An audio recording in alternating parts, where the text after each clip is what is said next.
só serve pra se defender de pitbull. Não, negativo. Jiu-jitsu é perigoso pra caralho. O cara pode ser boxeador, lutador de Muay Thai, se ele sair dando soco desesperado num cara que é jiu-jiteiro, o jiu-jiteiro vai só ficar esperando.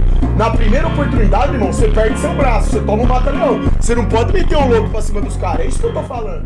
Elkins is in all kinds of trouble.